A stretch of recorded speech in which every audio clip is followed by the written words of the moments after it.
जब रावण जन्मिनु भएको थियो, रावण जन्मिने बेलामा चाहिँ कुनै पनि गर्भ संस्कारको अभ्यास गरिएको थिएन र त्यस पछाडि पनि कुम्भकर्णको जन्म भयो। कुम्भकर्णको जन्मको कालमा पनि उनीहरूको जुन विश्रवा र कैकेशीको पनि कुनै गर्भधारणको बेलामा चाहिँ गर्भ संस्कारको अभ्यास भएको थिएन। अनि उहाँ अझै 3टा सन्तान जन्मिएको छ। त्यस्तै गरेर सुपर्णखा पनि भनेपछि मेरो चाहिँ कुल नै नाशक हुने भयो। यस्ता राक्षस प्रवृत्तिका चाहिँ व्यक्तित्व जन्मिनु भयो। इतिहासले त मलाई धिक्कार छ, अब मैले के गर्नु पर्ला भनेर चाहिँ उहाँको चाहिँ चिन्तन भयो। उहाँले चाहिँ आफ्नो श्रीमती कैकेशीलाई चाहिँ राम्रोसँग गर्भ संस्कारको अभ्यास र यसको महत्त्व, यसको किन आवश्यकता छ भनेर बुझाइसकेपछि जब गर्भ संस्कारको जुन सम्पूर्ण विधान र अभ्यास गरिसकेपछि विभीषणको जन्म भएको हो र उहाँ चाहिँ भगवानको नामको लागि चाहिँ एकदमै तत्पर हुनुहुन्छ र विश्व कल्याणको लागि र भातृत्वको भावना विकास गर्नको लागि चाहिँ उहाँले सेवा गर्नुभयो। यस्ता धेरैवटा उदाहरणहरू चाहिँ इतिहासमा पाउन सकिन्छ।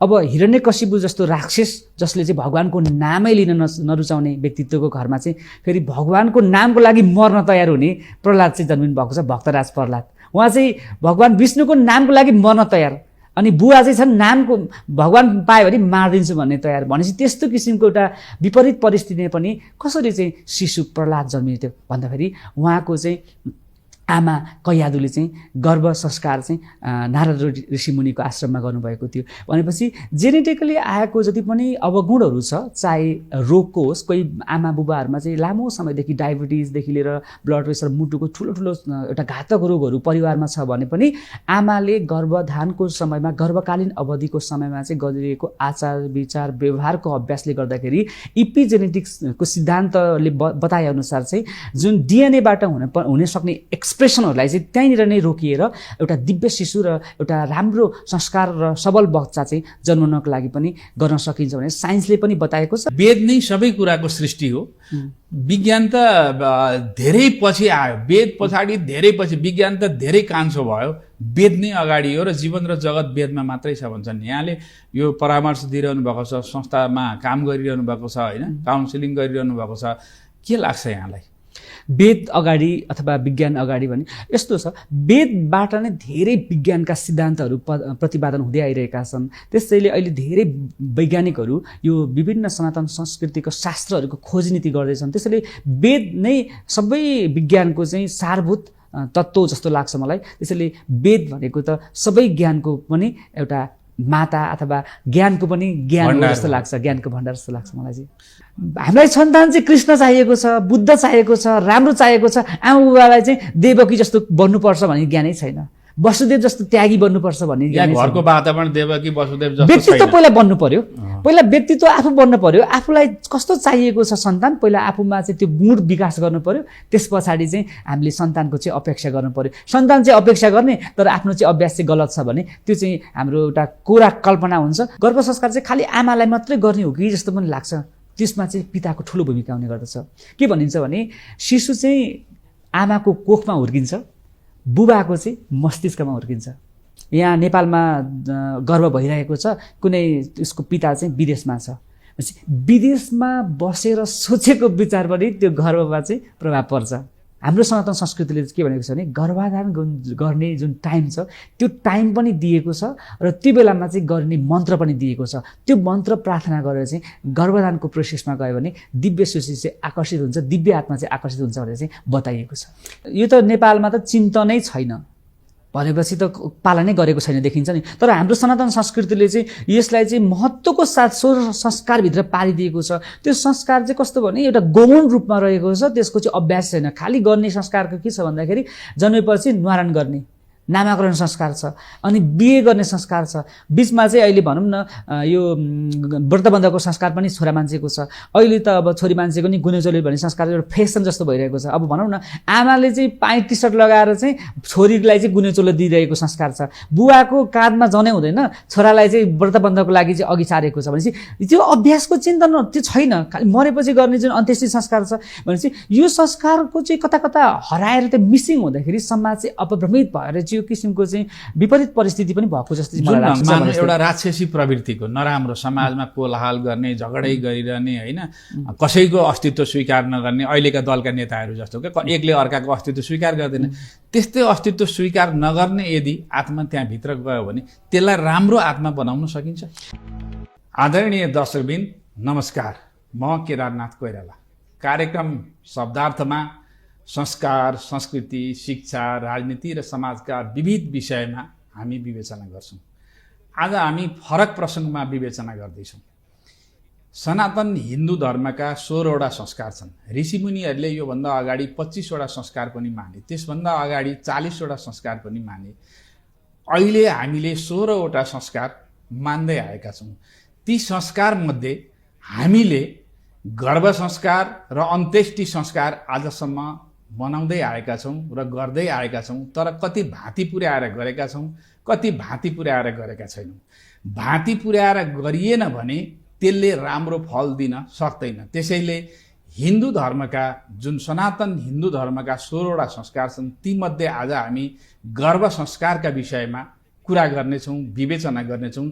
यस विषयमा कुरा गर्न आज हामीसँग गर्भ संस्कारका परामर्शदाता उमेश केसी हामी माझ हुनुहुन्छ। स्वागत छ यहाँ। हजुर नमस्कार, धेरै धेरै धन्यवाद छ। जुन यो गर्भ संस्कार भनिन्छ नि, हजुर, गर्भ संस्कार भनेको के? गर्भ संस्कार भनेको दुईटा शब्द मिलेर बनेको छ, गर्भ र संस्कार। गर्भ भनेको त हाम्रो पेटमा हुर्किरहेको जुन गर्भाशय हुन्छ त्यहाँ हुर्किरहेको स्थानलाई बताउँछ भने त्यहाँभित्र हुर्किरहेको शिशुको जुन संस्कार गरिन्छ त्यसलाई चाहिँ गर्भ संस्कार भनिन्छ। यसलाई चाहिँ ठ्याक्कै बुझ्नु पर्दाखेरि चाहिँ कुनै जीवात्मा विभिन्न आत्माहरूको चाहिँ चरणबद्ध तरिकाले चाहिँ हाम्रो त अब 84 लाख जीवन भनिन्छ हाम्रो सनातन संस्कृतिले त। त्यसमा विभिन्न यात्रा पार गर्दै गर्दै चाहिँ एउटा शिशु चाहिँ एउटा गर्भमा आइसकेको छ भने त्यसमा चाहिँ पोजिटिभ संस्कार पनि हुनसक्छ, नेगेटिभ संस्कार पनि हुनसक्छ। तर त्यहाँभित्र भएको जुन नेगेटिभ किसिमको संस्कार हुन्छ त्यसलाई चाहिँ हटाउने र त्यसमा चाहिँ अझ थप पोजिटिभ संस्कार चाहिँ प्रतिस्थापन गर्नको लागि जुन अभ्यास गरिन्छ त्यसलाई चाहिँ गर्भ संस्कार भनिन्छ। यस हिसाबले भन्नुपर्दा चाहिँ आत्मालाई संस्करण गर्नको लागि, जस्तो हामीले पुस्तकको संस्कार भनिन्छ नि, पुस्तकको पुनः संस्करण भनिन्छ नि, त्यस्तै गरेर यसलाई चाहिँ परिष्कृत गर्नको लागि गरिने संस्कारलाई चाहिँ गर्भ संस्कार भन्न सकिन्छ। जस्तो गर्भ संस्कारमा जुन तपाईँले भन्नुभयो 84 लाख योनि होइन? हजुर हजुर। हामीले कसरी थाहा पाउने कि अहिले हामी मनुष्यको चोलामा छौँ? होइन, हामी त एउटा चोलामा नै छौँ। हजुर। अब बाँकी रह्यो 84 लाख योनि भनेपछि त अब बाँकी 83 लाख कसरी हामीले थाहा पाउने त? मनुष्यले थाहा पाउनु सक्दैन या अरू प्राणी जगतले थाहा पाउनु पर्दैन? हजुर, यो त अब शास्त्रले पनि विश्वास गरेर हामीलाई सिकाएको कुरा हो 84 लाख जीवन भनेर होइन। त्यसमध्येमा पार गर्दै गर्दै प्राप्त भएको उत्कृष्ट जीवन नै मानव जीवन हो। यो चाहिँ 84 लाख जीवन पछि नै प्राप्त भएकोलाई चाहिँ मनुष्य जीवन भनिन्छ। यो चाहिँ यसरी बुझ्न सकिन्छ। जस्तो 84 लाख अन्तिम बेला नै मनुष्य हुने या पहिल्यै पनि मनुष्य हुन सक्ला नि त? पहिले पनि हुनसक्छ। 84 लाखमा चाहिँ सबै 84 थरी जीवात्मा भन्दा नि 84 थरी चाहिँ विभिन्न किसिमको प्राणीहरू हुनसक्छ। त्यसमध्येमा मैले पढे अनुसार चाहिँ कमसेकम 4 लाख जति चाहिँ मनुष्य चोला चाहिँ 4 लाखचोटि चाहिँ पुनर्जीवन हुनसक्छ भनेर भनिएको छ। त्यसैले विभिन्न योनिमा विभिन्न व्यक्तिको जीवनमा पार गर्दै गर्दै उसले गरेको कर्म अनुसारको चाहिँ प्रारब्धको पनि आइरहेको हुन्छ खेल। त्यसमध्येमा आएका जुन नेगेटिभ संस्कारहरू, नकारात्मक संस्कारहरू छ, कुसंस्कारहरू छ, त्यसलाई चाहिँ परिमार्जन गर्नको लागि चाहिँ एउटा आमा र बुबाको माध्यमबाट गरिने एउटा अभ्यासलाई चाहिँ गर्भ संस्कार भनिन्छ। यसमा आहार, विहार, विचार यी तीनटाको चाहिँ समन्वय र विशेष ढङ्गले गरिने प्रयास अभ्यासलाई नै गर्भ संस्कारको अभ्यास भनिन्छ। जस्तो गर्भ संस्कार हामीले जुन पालना गर्नुपर्ने हो, एउटा महिला र पुरुषले हजुर कति महिनादेखि कति महिनासम्म कसरी पालना गर्नुपर्छ? अब हामीले चाहिँ जब बच्चा जन्मिन्छ नि त्यसपछि चाहिँ बुबा आमा भएको भनिन्छ नि त। यो साइन्सले भन्छ, हाम्रो व्यवहारले भन्छ, समाजले भन्छ आमा बन्ने भनेर चाहिँ बधाइदिन्छन् जन्मेपछि। तर आमा बुबा चाहिँ कतिखेरदेखि कहिलेदेखि बन्छन् भन्ने कुरा चाहिँ हामीले संस्कारको अभ्यासबाट चाहिँ हामीले के भन्छौँ भने जब आमा बुबा, जब श्रीमान श्रीमती चाहिँ अब हामी बच्चा जन्माउन लाग्यौँ है भनेर चाहिँ जुन किसिमको सोच आउँछ नि मस्तिष्कमा, त्यति नै बेलादेखि नै त्यो व्यक्ति चाहिँ आमा बुबा बनिसकेको भनेर चाहिँ हामीले बुझ्छौँ। किनभने पहिला सुरुमा त उसको मस्तिष्कमा चाहिँ विचार आउँछ नि, त्यो विचार आएको विचारले नै व्यवहार हुँदै हुँदै त्यो शिशु चाहिँ बन्ने प्रक्रिया हुन्छ। त्यस कारणले गर्दाखेरि कमसे कम 3 महिना बच्चा गर्भमा आउनुभन्दा 3 महिना अगाडिदेखिबाट चाहिँ आमा र बुबाले चाहिँ आफ्नो खानपान सोचाइ विचार र आफ्नो रहनसहनलाई चाहिँ ख्याल गरेर व्यवस्थित बनाउनु चाहिँ आवश्यक पर्छ। जस्तै कमसेकम 3 श्रीमान र महिना। श्रीमतीले त बिहेकै बेलामा या त अहिले त ल पर्छ होइन, बिहेकै बेलामा पनि त हामी श्रीमान श्रीमती भयौँ, हामीसँग बच्चा आउला भोलि भनेर त्यही बेला मनस्थिति बनाउला नि त। त्यतिखेर अब विवाहले पनि कस्तो हुन्छ नि, अहिले त विवाह पनि विभिन्न प्रकारको छ होइन। अहिले त फेरि के अरे लिभिङ टुगेदर भन्ने खालको त्यस्तो खालको पनि जीवनशैली विकास भएको छ। विवाह कुन स्थितिबाट गरिएको छ त्यो स्थितिको अभ्यासले पनि बच्चामा चाहिँ संस्कार पर्छ। त्यस कारणले गर्दाखेरि हाम्रो सनातन संस्कृतिमा जुन प्रकारको जुन विवाहमा दुलादुलैको अगाडिदेखि नै हेर्ने चलन छ नि, भनेपछि विवाहमा संस्कार अनुसारले चाहिँ वैदिक संस्कार अनुसारले भएको छ कि छैन भन्नेले पनि आउनेवाला शिशुको चाहिँ जीवनलाई पनि प्रभाव परिरहेको हुन्छ। त्यस कारणले गर्दाखेरि विवाह पनि कमसेकम वैदिक र विधिपूर्वक चाहिँ गर्नुपर्छ। त्यसले चाहिँ आउनेवाला शिशुलाई पनि ठुलो प्रभाव पर्ने हुन्छ। जस्तो विधिपूर्वक बिहे त गरेनन्, केटा र केटीले मन पराए उनीहरूले सिन्दुर पोते गरे या त आफ्नो चलन अनुसार होइन वेशभूषा अनुसार बिहेबारी गरे र त्यस पछाडि उनीहरूले आउने शिशु जो यो पृथ्वी धरतीमा आउने हो उसका लागि उनीहरूले के तयारी गर्नुपर्छ? अब सुरुवातमा छ अब हामीले चाहिँ डक्टरहरूले भनेअनुसार पनि चेक जाँच त गर्नु परिहाल्यो होइन। अनि त्यो भन्दा 3 महिना अगाडिदेखि नै खानपानमा अनि विचारमा कोही अब धुम्रपान मद्यपान गरिन्छ भने 3 महिना अगाडिदेखि नै एकदमै व्यवस्थित हिसाबले छोड्नु पर्यो होइन। सोचाइ विचारमा पनि त्यही अनुसारको तयारी गर्नु पर्यो। अनि आयुर्वेदिक पद्धति अनुसारको चाहिँ जुन हुन्छ नि त्यो किसिमको चाहिँ संस्कार गर्नु पर्यो। त्यसको चाहिँ बीज शुद्धिकरण भन्छ। त्यस बीज शुद्धिकरणको लागि चाहिँ शुद्धिको जुन अभ्यास हुन्छ आयुर्वेदिक अनुसार त्यो गर्दाखेरि चाहिँ एकदमै राम्रो हुन्छ। त्यो चाहिँ तरिका हो। अगाडिदेखि नै खानपानमा चाहिँ शुद्ध हुनको लागि के काम गर्ने त? अब खानपानमा चाहिँ सात्विक भोजन गर्नु पर्यो होइन। अनि त्यसपछि योगाहरू पनि गर्नुपर्ने हुन्छ। अनि त्यस पछाडि चाहिँ बच्चा कस्तो खालको चाहिँ बच्चा ल्याउने। पहिला सुरुमा त जस्तो भनौँ न हामीले घर बनाउँदाखेरि त पहिला सुरुमा त घर त्यतिकै बन्दैन, पहिला सुरुमा नक्साङ्कन हुन्छ होइन, नक्साङ्कन गरिन्छ।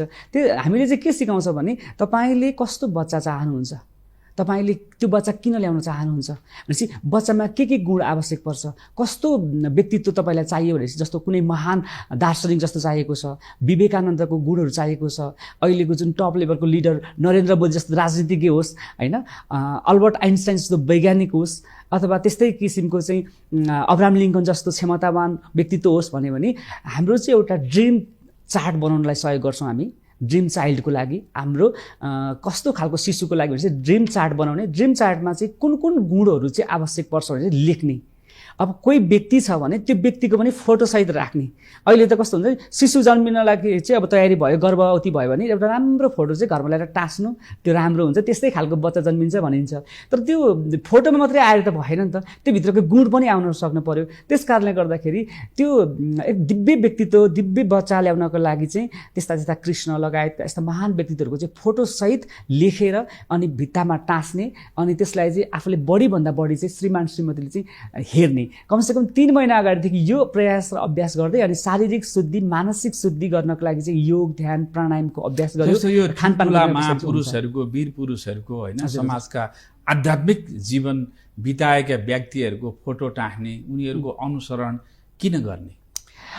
त्यस्ता महान व्यक्तित्वको अनुसरणले त महान विचारहरू चाहिँ आउन सक्दछ त। त्यसैले हामीले राम्रो जस्तो मलाई चाहिँ असल संस्कार चाहिएको छ, राम्रो व्यक्तित्व चाहिएको छ भनेर चाहिँ हामीले राम्रो असल मात्रै भनेर त भएन नि त। त्यसमा चाहिँ यो व्यक्तिको जस्तो चाहिँ हाम्रो गुण होस् भन्नेको लागि चाहिँ हामीले त्यो व्यक्तिको चाहिँ फोटो र त्यो व्यक्तिको चाहिँ जीवनी पढ्ने अभ्यास गर्यो भने त्यो जीवनीको अभ्यास विचार चाहिँ आमा बुवाको मस्तिष्कमा जान्छ। त्यो विचार चाहिँ परिपक्व हुँदै हुँदै चाहिँ उसको चाहिँ बीज चाहिँ परिपक्व हुन्छ र त्यो चाहिँ पिताको माध्यमबाट आमाको माध्यमबाट चाहिँ त्यो शिशुमा चाहिँ प्रवेश गर्ने गर्दछ। जस्तो एउटा भन्नुहोस् त, एउटा कतै जीवनी पढिएको थियो नरेन्द्र मोदी अहिलेका हाम्रा छिमेकी देशका प्रधानमन्त्री, उहाँको आमा चिया बेच्नुहुन्थ्यो, बुवा पनि चियाकै व्यापारी होइन। तर नरेन्द्र मोदी जुन बेला पेटमा थिए त्यो बेला बुवाले महाभारत पढ्थे होइन, ठुला ग्रन्थहरू पढ्थे। के त्यसको प्रभावै हो त आज नरेन्द्र मोदी उनको परिवार त्योभन्दा 20-22 पुस्ता अगाडि पनि कोही पनि राजनीतिज्ञ थिएन होइन, यो लेभलको थिएन। उनी आज पश्चिमी संस्कृतिको पनि प्रधानमन्त्री छन्, पूर्वीय दर्शनको त व्याख्याता नै छन्। के यो जीवनमा त्यो खालको चाहिँ ऊ पेटमा हुँदाखेरि आमा र बुवाको अभ्यासले त्यो परिणत भएको मान्न एकदमै हो। सकिन्छ? यसमा कुनै शङ्का पनि छैन, किनभने उहाँको चाहिँ जीवनशैली पनि एकदमै आध्यात्मिक छ, उहाँ एकदम धार्मिक पनि हुनुहुन्छ, उहाँ सात्विक पनि हुनुहुन्छ, उहाँको खानपान पनि एकदमै शुद्ध छ र उहाँको चाहिँ धेरै अगाडिको पुस्तामा कुनै पनि राजनीतिक क्षेत्रमा नहुँदा पनि उहाँ राजनीतिमा चाहिँ एउटा विश्व क्षेत्रमा चाहिँ एउटा सफल व्यक्तित्व रूपमा देखिन्छ नि। त्यस हिसाबले चाहिँ उहाँको जुन महाभारत रामायणको चाहिँ उहाँको बुवाले पढाउनु हुने गर्नुहुन्थ्यो आमालाई, उहाँ त्यो बेलाको अध्ययन र सुन्ने क्षमताले गर्दाखेरि पनि त व्यक्तिभित्रमा संस्कारको विकास हुने रहेछ। अब यो मात्रै उदाहरण छैन, धेरै उदाहरण चाहिँ हाम्रो संस्कृतिमा छ। प्रहलादको जीवनको कालखण्डको कुरा गर्नु पर्दाखेरि रामको जीवनको कालखण्डमा, त्यस्तै गरेर रावणको, यस्ता जति पनि व्यक्तित्वहरू हुनुहुन्छ उहाँहरूको चाहिँ संस्कार पाएर भएका छन् दिव्य शिशुहरू, दिव्य व्यक्तित्वहरू, र कोही चाहिँ एउटा इतिहासमा व्यक्तित्वहरू छन् जुन चाहिँ संस्कारको चाहिँ अभ्यास नगर्दाखेरि विश्वमा चाहिँ एउटा नेगेटिभ पात्र। यसलाई अझ हामीले बुझाउन सजिलो होला, जस्तो आजभोलि होइन, आज त मोबाइलको युग छ, इन्टरनेटको युग छ। एकछिन इन्टरनेट घरमा गयो भने मोबाइल पनि चल्दैन, टिभी पनि चल्दैन, कुनै डिभाइस चल्दैन होइन। अनि एक किसिमको तनाव सुरु हुन्छ। त पेटमा बच्चा छ आमाको भने त बच्चाले त मोबाइल पनि सिक्यो, अहिलेको सबै इन्टरनेट पनि सिक्यो, टेलिभिजन पनि हेऱ्यो होइन, सबै कुरो बुझ्यो, एक खालको श्रवण गर्यो नि त बच्चाले। भनेपछि अहिले जन्मिएका जुन नानीहरू हुन् ती बच्चाहरू इन्टरनेटमा होइन, मोबाइलमा एकदमै जान्ने भएर निक्लिनुको पछाडि केही न केही त त्यो पेटभित्रैबाट जानेर आएको मान्न सकिन्छ? एकदमै मान्न सकिन्छ। यो अहिले चाहिँ समय यस्तो किसिमको बनिसक्यो कि आमा अथवा बुवाले चाहिँ मोबाइल अथवा इन्टरनेटबाट टाढा हुन सक्ने त्यो वातावरण छैन, असम्भव प्राय नै छ। त्यस कारणले गर्दा जानी नै मोबाइलको माध्यमबाट, विभिन्न किसिमको इन्टरनेटको माध्यमबाट चाहिँ बच्चाको सुस्वास्थ्य र उसको चाहिँ बौद्धिक, मानसिक र शारीरिक विकासको लागि चाहिँ त्यही इन्टरनेट र मोबाइलको माध्यमबाट नै अभ्यास गर्यो भने चाहिँ मोबाइलको माध्यमबाट चाहिँ धेरै त्यसको चाहिँ उपलब्धिहरू चाहिँ हासिल गर्न चाहिँ सकिन्छ शिशुको विकासमा। त्यो चाहिँ अभ्यास गरे हुन्छ। अहिले चाहिँ खालि मोबाइल युज भएको छ, खालि टिकटक होइन, टिकटकमा पनि हेर्नुपर्ने कन्टेन्ट पनि हेरिएको छ, नहेर्नुपर्ने पनि हेरिएको छ, युट्युबमा पनि हेर्नुपर्ने, अझ फेसबुकमा त कति धेरै अनावश्यक समाचारहरू पनि आइरहेको छ। त्यसको चाहिँ त्यो कन्ज्युम आमाले गरिरहेको छ, त्यसको चाहिँ उपभोग विचारको माध्यमबाट हुँदाखेरि त्यसको नकारात्मक असर चाहिँ बच्चामा परिरहेको छ। अहिले हेरौँ न समाजमा कति बच्चाहरू चाहिँ एकदमै आमा बुवाको चाहिँ टाउको दुखाइको विषय भएको छ, पढ्दा पढ्न नमान्ने, अराएको नमान्ने, संस्कार छैन, सामाजिक कनेक्सन छैन, काहीँ कार्यक्रममा गयो अथवा सामाजिक कार्यक्रम बिहा वर्तमानमा गयो भने पनि आफ्नो आफन्तसँग उसको चाहिँ आत्मीयता छैन। भन्नुको अर्थ चाहिँ यो मोबाइल टेक्नोलोजीको डिभाइसको कारणले गर्दाखेरि चाहिँ कतिपय सामाजिक जीवनमा पनि असर परिरहेको छ। त्यसैले चाहिँ त्योलाई चाहिँ हामीले व्यवस्थित गर्नको लागि चाहिँ धेरैवटा चाहिँ हामीले कार्यक्रमहरू तयार पारेका छौँ, जसले गर्दाखेरि चाहिँ अहिलेको टेक्नोलोजीको सवालमा पनि अभ्यास गरिरहेको दम्पतिहरूलाई पनि राम्रो सामाजिक शिशु ल्याउनको लागि चाहिँ हामीले सहयोग गर्छौँ। जस्तो एउटा आमाले हजुर पेटमा बच्चा छ भने उसले पालना गर्नुपर्ने नियमहरू के हुन सक्छ? अब संस्कार को बारेमा हामीले कुरा गर्छौँ। हाम्रो अभ्यास शुभ सृष्टि गर्भ संस्कारमा चाहिँ हामीले काम गरिरहेका छौँ। त्यसमा चाहिँ 4वटा आधारशिलाहरू चाहिँ हामीले तयार पारेका छौँ। शारीरिक विकास, मानसिक विकास, बौद्धिक विकास, त्यस्तै गरेर आध्यात्मिक विकास। यो चाहिँ विश्व स्वास्थ्य सङ्गठनले पनि स्वस्थ शिशु अथवा स्वस्थ मानिसको परिभाषामा चाहिँ के भनेको छ भने जो व्यक्ति शारीरिक रूपमा, मानसिक रूपमा, बौद्धिक रूपमा, त्यस्तै गरेर सामाजिक रूपमा स्वस्थ छ भने त्यो व्यक्तिलाई चाहिँ स्वस्थ व्यक्तिको रूपमा चाहिँ परिभाषित गरेको छ। यसमा आध्यात्मिकता पनि जोड्न सकिन्छ र त्यो चाहिँ स्वस्थ व्यक्तिको, स्वस्थ मानिसको परिभाषा चाहिँ विश्व स्वास्थ्य सङ्गठनले यति धेरै महत्त्वको साथ दिएको छ भने हामीले चाहिँ त्यसको अभ्यास चाहिँ गर्भ अवस्थादेखि नै किन नगर्ने त भनेर हामीले चाहिँ उसको शारीरिक विकास, मानसिक विकास, बौद्धिक र आध्यात्मिक विकासको लागि चाहिँ हामीले धेरैवटा अभ्यास गराउँछौँ, विभिन्न गतिविधि गराउँछौँ। विशेष गरेर आमाले चाहिँ मेरो चाहिँ अब कोखमा बच्चा आइरहेको छ भनेर थाहा पाइसकेपछि उहाँहरूले कमसेकम सात्विक भोजन चाहिँ गर्ने, सात्विक भोजन गर्ने, यस्तो बासीहरू चिजहरू अथवा अगरिष्ठ चिजहरू, तामसिक राजसिक भोजनहरू चाहिँ नगर्ने, विशेष गरेर खानपानमा चाहिँ ध्यान दिनु पर्यो। अब विभिन्न किसिमको चाहिँ नसाहरू गरिन्छ भने त्यो गर्नु पनि भएन। अनि विभिन्न किसिमको टेलिभिजन लगायतका विभिन्न भिडियोजहरू सकेसम्म कम हेर्ने, म्युजिकहरू सुन्न सकिन्छ। उहाँहरूले चाहिँ विभिन्न किसिमको चाहिँ मन्त्रहरू चाहिँ सुन्न सकिन्छ, गायत्री मन्त्र जप गर्न सक्नुहुन्छ, विशेष गरेर प्राणायाम गर्न सक्नुहुन्छ। त्यस कारणले गर्दाखेरि चाहिँ विशेष गरेर आध्यात्मिक, यसलाई चाहिँ के भनिन्छ भने हामीले पनि गर्भ मन्दिरमा पनि गर्भगृह भनिन्छ नि हैन। त्यहाँ चाहिँ कुनै प्राण प्रतिष्ठा गरिएको एउटा मूर्ति राखेपछि त्यसलाई चाहिँ गर्भगृह भनिन्छ। त्यस्तै गरेर कुनै माताले चाहिँ मेरो गर्भमा चाहिँ एउटा शिशु प्राण आइसकेको छ भने पनि त्यो चाहिँ एउटा दिव्य व्यक्तित्व हो, दिव्य आत्मा हो र यो चाहिँ देवताको स्वरूप हो भनेर चाहिँ स्वीकार गरेर चाहिँ आफूले चाहिँ त्यो किसिमको चाहिँ अभ्यास गर्यो भने साँच्चीकै त्यो चाहिँ देव आत्माको रूपमा चाहिँ विकसित हुन्छ। र मेरो चाहिँ बच्चा आइसकेको छ, अब डाक्टरले भनेको छ यो भनेको छ, तर मैले मेरो बच्चा चाहिँ हुर्किरहेको छ, खाने हो बस्ने हो भनेर चाहिँ साधारण वेबाट चाहिँ आमाले त्यसलाई चाहिँ खालि एउटा बच्चा जन्माउने अभ्यास मात्रै गर्यो भने त्यो एउटा साधारण बच्चा चाहिँ जन्मिन्छ। तर यो संसारमा चाहिँ मैले एउटा राम्रो दिव्य पुरुष ल्याउँदैछु भनेपछि उहाँको अभ्यास पनि त्यो किसिमको चाहिँ हुन पर्यो, चाहे पुरुष होस् चाहे नारी होस् हैन। तर के भने त्यो संस्कारयुक्त होस्, संस्कारी होस् भन्नको लागि आमाले राम्रा पुस्तक पढ्नु पर्यो, व्यायाम गर्नु पर्यो, योग गर्नु पर्यो हैन, असल चिज चाहिँ श्रवण गर्नु पर्यो। भनेपछि नराम्रो चिज हो हल्ला यस्तो तनाव बस्नु भएन। घरायसी वातावरणले पनि त असर गर्ला। घरायसी वातावरणले झनै बढी प्रभाव परिरहेको हुन्छ। अहिले त अझ भनौँ भने महिलाहरू कामकाजी हुनुहुन्छ हैन, धेरै टाइम पनि हुँदैन, उहाँहरूसँग धेरै नै जिम्मेवारी हुन्छ। पहिला चाहिँ एउटा महिलाको लागि त्यो बच्चा र आफ्नो हुर्किरहेको शिशुको नै उहाँको आनन्दको विषय पनि, खुसीको विषय पनि त्यो मात्रै हुन्थ्यो। अहिले त महिलाको लागि त करियर पनि छ, घर परिवार जिम्मेवारी छ, अफिसको काम छ, धेरैवटा जिम्मेवारी छ, अझ इन्टरटेनमेन्ट पनि गर्नुपर्ने हुन्छ।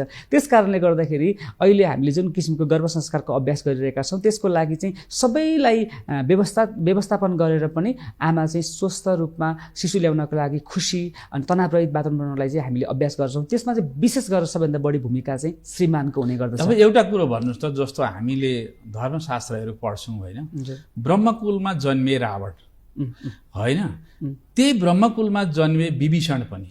रावणले सर्वनाशको बाटो लिए, विभीषणले चाहिँ संसारलाई भातृत्वको भावना देखाए। कारण के होला? अब यो इतिहासलाई पल्टाउने हो भने अब रावण चाहिँ विश्रवा ऋषिको चाहिँ सन्तान हुन् हैन। उहाँ अब ब्राह्मण कुलमा जन्मिनुभयो, उहाँको त ऋषिकुलीन परम्परा रहेको छ। अब कसरी चाहिँ रावण जन्मियो भने त्यो सबैको लागि चासोको विषय छ। यो बेलामा चाहिँ उहाँको माता जुन कैकेशी हुनुहुन्छ उहाँ चाहिँ राक्षसी प्रवृत्तिको परिवारको पनि हुनुहुन्छ र त्यो बेलाको कालखण्डमा चाहिँ यो गर्भ संस्कारको चाहिँ अभ्यासको लागि चाहिँ प्रयास गरिएको थिएन। जब रावण जन्मिनु भएको थियो, रावण जन्मिने बेलामा चाहिँ कुनै पनि गर्भ संस्कारको अभ्यास गरिएको थिएन र त्यस पछाडि पनि कुम्भकर्णको जन्म भयो। कुम्भकर्णको जन्मको कालमा पनि उनीहरूको जुन विश्रवा र कैकेशीको पनि कुनै गर्भधारणको बेलामा चाहिँ गर्भ संस्कारको अभ्यास भएको थिएन। अनि उहाँ अझै 3टा सन्तान जन्मिएको छ। त्यस्तै गरेर सुपर्णखा पनि। भनेपछि मेरो चाहिँ कुल नै नाशक हुने भयो, यस्ता राक्षस प्रवृत्तिका चाहिँ व्यक्तित्व जन्मिनु भयो। इतिहासले त मलाई धिक्कार छ, अब मैले के गर्नु पर्ला भनेर चाहिँ उहाँको चाहिँ चिन्तन भयो। उहाँले चाहिँ आफ्नो श्रीमती कैकेशीलाई चाहिँ राम्रोसँग गर्भ संस्कारको अभ्यास र यसको महत्त्व, यसको किन आवश्यकता छ भनेर बुझाइसकेपछि जब गर्भ संस्कारको जुन सम्पूर्ण विधान र अभ्यास गरिसकेपछि विभीषणको जन्म भएको हो र उहाँ चाहिँ भगवानको नामको लागि चाहिँ एकदमै तत्पर हुनुहुन्छ र विश्व कल्याणको लागि र भातृत्वको भावना विकास गर्नको लागि चाहिँ उहाँले सेवा गर्नुभयो। यस्ता धेरैवटा उदाहरणहरू चाहिँ इतिहासमा पाउन सकिन्छ। जस्तो जन्मिँदाखेरि तनावमा जन्मिए कृष्ण होइन, जन्मिँदैखेरि अब आमाको काखमा बस्न पाएनन्, एकैचोटि लिएर जानु पर्यो अन्तरिक्षतिर होइन, उनलाई चाहिँ त्यो जेलबाट बाहिर निकाल्नु पर्यो। त्यो अवस्था भयो। अब पेटमा हुँदाखेरिको अवस्था के थियो होइन, त्यस पछाडिको अवस्था तनावग्रस्त भयो। यो अवस्थाले कृष्ण त महान भए। उपभोगवादी सिद्धान्तका एक हिसाबले आज हामी भगवान भन्छौँ कृष्णको कसरी मेल खायो त फेरि? यस्तो त्यो जुन जेलमा चाहिँ गर्भकालीन अवस्थामा चाहिँ एउटा देवकीले चाहिँ गर्भधारण गर्नुभएको थियो, तर उहाँको जुन त्यतिखेर मात्रै नभएर धेरै उहाँको चाहिँ पुर्खादेखिबाट राम्रो संस्कारीन परिवारमा चाहिँ देवकीको जन्म भएको, वसुदेवको पनि हो र समयको कालखण्डले चाहिँ उहाँलाई कालकोठरीमा पुर्याए पनि उहाँले चाहिँ गर्भकालीनभरि जुन किसिमको तनाव कंसले दिएको थियो उहाँले चाहिँ त्यो तनाव चाहिँ आफ्नो शिशुलाई चाहिँ दिनुभएको थिएन। त्यस्तै अर्को पनि म उदाहरण दिन चाहन्छु, जुन चाहिँ भगवान रामको चाहिँ जुन सीताको जन्म भएको थियो, सीतालाई परित्याग गरेर चाहिँ लवकुशको जन्मको लागि चाहिँ वनवास जानुभएको थियो। त्यो बेलामा उहाँको चाहिँ 2वटा शिशु लवकुशको जन्म भयो। अब समाजले हेर्दाखेरि त सीतालाई त परित्याग गरेको देखिन्छ नि रामले, तर त्यो परित्याग गरेको अवस्थामा त तनाव हुनु पर्यो। तर तर उहाँले चाहिँ त्यो तनाव त्यो कुनै पनि विचार चाहिँ आफ्नो गर्भमा रहेको शिशुलाई चाहिँ प्रभाव पार्न नदिइकन चाहिँ उहाँले एउटा अभ्यास गर्नुभयो, खुसीको वातावरण दिनुभयो र त्यो गुरुकुलको परम्परामा चाहिँ उहाँले दिनुभएको संस्कारले चाहिँ रामको चाहिँ जुन शिशुहरू लभकुश चाहिँ अझ धेरै एउटा शक्तिशाली भएर चाहिँ जन्म लिनु। होइन, अध्ययनको क्रममा के देखिन्छ भने राम र सीताले त सल्लाह नै गरेर चाहिँ वाल्मिकी आश्रममा गएका हुन्। छोराहरूलाई पनि अब जन्मिने बच्चाहरूलाई पनि त्यो खालको आश्रमको चाहिँ शिक्षा दिनुपर्छ, त्यो खालको मनस्थिति बनाउनुपर्छ भनेर दुईजना बीचमा सल्लाह थियो। तर समाजले त अर्को खालको र्युमर फैलायो। वास्तविकता चाहिँ के हो? अब वास्तविकता उहाँहरूले चाहिँ अब सीताले के भन्नुभएको थियो भने म चाहिँ यो राज्यमा बस्दाखेरि चाहिँ यो राज खानदानले चाहिँ गर्दाखेरि बच्चामा चाहिँ राजसिक गुणहरू चाहिँ अझ विकास हुन्छ। म चाहिँ एउटा सन्त व्यक्तित्व, एउटा शान्त व्यक्तित्व, लोक कल्याणकारी भावना भएको चाहिँ एउटा साधु टाइपको चाहिँ म सन्तान जन्माउन चाहन्छु भनेर जुन उहाँहरूको चाहिँ बिचमा चाहिँ संवाद भएर त्यो अभ्यासले चाहिँ उहाँ वाल्मिकी आश्रममा गएर चाहिँ सन्तान जन्माउनु भएको हो। त्यो चाहिँ फैलाएको एउटा भनौँ न र्युमर जस्तै हो। त्यसैले संस्कार चाहिँ सनातन कालदेखि पनि गरिँदै आएको थियो। रामको जीवनको कालखण्डमा पनि त्यस्तै संस्कारले नै राम जन्मिनु भएको थियो। के भनिन्छ भने जब रामको जन्म हुने भएको थियो, गर्भधारण गर्नुभएको थियो कौशल्यावतीले, त्यो बेलामा उहाँले दरबारको खाना नै त्याग्नु भएको थियो। दरबारमा त विभिन्न किसिमको जनताहरूबाट आउने अन्नहरूले नै खाना बन्ने हो। त्यो चाहिँ जस्तो सुकै भावना पनि मिसेर आएको हुन्छ खानामा। र उहाँले चाहिँ त्यो बेलामा चाहिँ आफ्नो गुरु वशिष्ठको आश्रमबाट चाहिँ भोजनहरू प्रसाद मगाएर त्यो गर्भ अवधिभरिमा उहाँले चाहिँ प्रसाद ग्रहण गर्नुभयो। त्यस कारणले गर्दा चाहिँ किन त्यो दरबारको खानपान किन नखायो? दरबारमा चाहिँ जनताहरूबाट आएका जति पनि खानाहरू हुन्छ, जनताहरूको विचारहरू जस्तो पनि हुनसक्छ होइन। कतिले झुट बोलेर ल्याएको हुनसक्छ, कतिले विभिन्न किसिमको ल्याएको हुनसक्छ होइन। त्यो छली गरेर ल्याएको हुनसक्छ होइन। व्यापारीहरूले चाहिँ छली गरेर पनि ल्याएको हुनसक्छ। त्यो जुन अन्नमा चाहिँ विचार मिसिएर आउँछ त्यो चाहिँ गर्भवती महिलाले खाँदाखेरि चाहिँ शिशुमा त्यो प्रभाव पर्छ भनेर खानालाई पनि संस्कारित गरेर खानुपर्छ। शिशुमा मात्रै होइन, अरूले दिएको चिज आफूले आफ्नो कर्मले नभेटेको चिज र अरूले दिएको यसै उपहार दिएको चिज खासै गरी समाजका लब्ध प्रतिष्ठित व्यक्तिहरू लिँदैनन्। किन लिँदैनन् भन्दाखेरि त्यो कहीँ गलत हो कि, त्यसले मेरो मनस्थिति गलत बनाउने हो कि भनेर नलिने कारण हो कि? हजुर, त्यसमा चाहिँ उहाँले चाहिँ विशेष गरेर संस्कारकै कुरालाई नै मध्यनजर गर्नुभएको भन्ने चाहिँ मैले पढ्नमा पाएको थिएँ। त्यसैले उहाँले चाहिँ गुरु वशिष्ठदेखिको आश्रमबाट चाहिँ उहाँले अन्न ग्रहण गर्नुभएको थियो। किनभने त्यो बेलामा चाहिँ यज्ञबाट नै उहाँको चाहिँ गर्भधारण भएको थियो नि। त्यस हिसाबले चाहिँ सायद उहाँको गुरुले चाहिँ त्यो किसिमको चाहिँ उहाँलाई सल्लाह दिनुभएको थियो। त्यसैले आश्रमबाट आएको प्रसाद चाहिँ ग्रहण गर्नुभएको भनिन्छ। जस्तो एउटा कुरो भन्नुहोस् त, बच्चा हुर्किँदैछ पेटमा, हजुर होइन, एकजना महिलाको बच्चा हुर्किँदैछ। त्यो बच्चा 3 महिना पछाडि त उसले करिब अलिअलि आफ्नो शारीरिक विकासको क्रम सुरु गर्छ। त्यो बेलामा बच्चाले आमाको कानबाट सुन्छ कि आमाको माध्यमबाट सुन्छ कि आफ्नै श्रवण शक्तिले सुन्छ? उसको चाहिँ त्यो बेलामा सबै कुराहरू त विकसित भइरहेको हुँदैन। आमाको कानबाट नै उसले सुन्ने हो। जस्तो हामीले बोलिरहेको छौँ, आमाको कानबाट नै जाने तरङ्गले नै सुन्ने हो। र अलिक विकसित हुँदै गइसकेपछि त नजिकै त्यहाँ उसको चाहिँ जुन गर्भमै पेटमै नजिकै गरेर बुबाले अथवा कसैले चाहिँ सङ्केत दियो भने त्यो सङ्केतले पनि उसले चाहिँ प्रतिक्रिया दिने पनि भनिएको छ। र यसमा चाहिँ एउटा वैज्ञानिकले चाहिँ हावर्ड गार्डनरले भन्नुभएको छ, यो चाहिँ 1942मा चाहिँ यो किसिमको चाहिँ 1983मा चाहिँ यो सिद्धान्त प्रतिपादन भएको थियो। गर्भमा रहेको शिशुले चाहिँ 15वटा कुराहरू चाहिँ सुन्न सक्छ। 15 मल्टिपल इन्टेलिजेन्सको चाहिँ विकास हुन्छ यो बेलामा भनिएको छ। भनेपछि बच्चाले सुन्न मात्रै होइन, सिक्न सक्ने, भाषाहरू पनि सिक्न सक्ने होइन, सुगन्धहरू पनि लिन सक्ने धेरै कुराहरूको चाहिँ विकसित चाहिँ त्यो गर्भमा नै भइरहेको हुन्छ भनिन्छ। त्यस कारणले गर्दाखेरि चाहिँ हामीले गर्भ संस्कारको अभ्यासमा चाहिँ के पनि गराउँछौँ भने 5 सेन्स हुन्छ, जुन चाहिँ 5वटा ज्ञानेन्द्रिय हुन्छ। त्यो ज्ञानेन्द्रिय जुन चाहिँ ज्ञानहरू चाहिँ विश्व ब्रह्माण्डबाट प्राप्त हुने जुन 5वटा ज्ञानेन्द्रिय छ त्यसलाई विकास गर्नको लागि पनि हामीले धेरैवटा अभ्यास चाहिँ गर्भकालमा नै गराउने गर्दछौँ। त गर्भकालमा सिकेको कुरा उसलाई राम्रो अभ्यास गराएर गर्भकालमा बुवा र आमाले त्यो नियम पालना अनुसार जन्माएको बच्चाले त्यस पछाडि कति समयसम्म त्यही खालको नियम पालना गरेर उसलाई एउटा संस्कारयुक्त बनाउन सकिन्छ? 5 वर्षसम्म त उसको चाहिँ अवचेतन मनले नै काम गरिरहेको हुन्छ। त्यस कारणले गर्दाखेरि जन्मिसकेपछि पनि बच्चालाई चाहिँ आमा बुवाले जुन प्रकारले चाहिँ एउटा अभ्यास गर्भ अवस्थामा गरिएको थियो त्यही अभ्यासले चाहिँ गराउँदै गराउँदै कमसेकम 5 वर्षसम्म गराए पनि त्यो चाहिँ बिस्तारै फलीभूत हुने गर्दछ।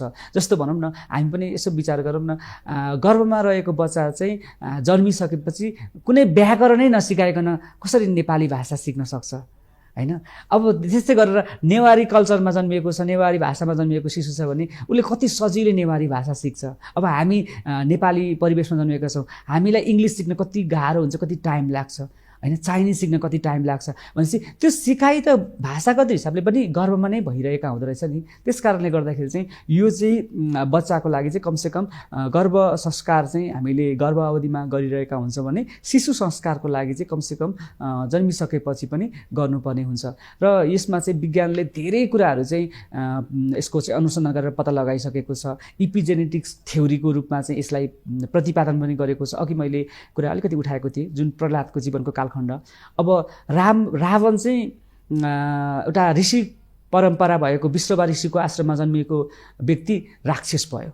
अब हिरण्यकशिपु जस्तो राक्षस जसले चाहिँ भगवानको नामै लिन नरुचाउने व्यक्तित्वको घरमा चाहिँ फेरि भगवानको नामको लागि मर्न तयार हुने प्रहलाद चाहिँ जन्मिनु भएको छ, भक्तराज प्रहलाद। उहाँ चाहिँ भगवान विष्णुको नामको लागि मर्न तयार, अनि बुवा चाहिँ छन् नामको भगवान पायो भने मारिदिन्छु भन्ने तयार। भनेपछि त्यस्तो किसिमको एउटा विपरीत परिस्थितिमा पनि कसरी चाहिँ शिशु प्रहलाद जन्मियो थियो भन्दाखेरि उहाँको चाहिँ आमा कैयादुले चाहिँ गर्भ संस्कार चाहिँ नारद ऋषिमुनिको आश्रममा गर्नुभएको थियो। भनेपछि जेनेटिकली आएको जति पनि अवगुणहरू छ, चाहे रोगको होस्, कोही आमा बुबाहरूमा चाहिँ लामो समयदेखि डायबिटिजदेखि लिएर ब्लड प्रेसर, मुटुको ठुलो ठुलो एउटा घातक रोगहरू परिवारमा छ भने पनि आमाले गर्भधानको समयमा, गर्भकालीन अवधिको समयमा चाहिँ गरिरहेको आचार विचार व्यवहारको अभ्यासले गर्दाखेरि इपिजेनेटिक्सको सिद्धान्तले बताएअनुसार चाहिँ जुन डिएनएबाट हुन सक्ने एक्सप्रेसनहरूलाई चाहिँ त्यहीँनिर नै रोकिएर एउटा दिव्य शिशु र एउटा राम्रो संस्कार र सबल बच्चा चाहिँ जन्माउनको लागि पनि गर्न सकिन्छ भने साइन्सले पनि बताएको छ। हामीले परापूर्व कालमा चाहिँ हेरिने कथा प्रसङ्गलाई हेऱ्यो भने त्यसले पनि स्पष्ट पार्ने गर्छ। बच्चाले चाहिँ गर्भमा कति महिनादेखि चाहिँ बाहिरी आवाजहरू सुन्न सक्छ? यसले चाहिँ अब ज्ञानको हिसाबले चाहिँ 4 महिनादेखिबाट बिस्तारै त्यसको चाहिँ ज्ञानको विकास हुँदैछ। 5-6 महिनादेखि चाहिँ कानको पनि विकास हुँदै गएपछि 5 महिनापछि चाहिँ उसले चाहिँ सुन्न सक्ने क्षमताहरू विकास हुन्छ र बिस्तारै बुझ्न सक्ने भनेको चाहिँ 6-7 महिनादेखि चाहिँ उसले बुझ्न सक्छ।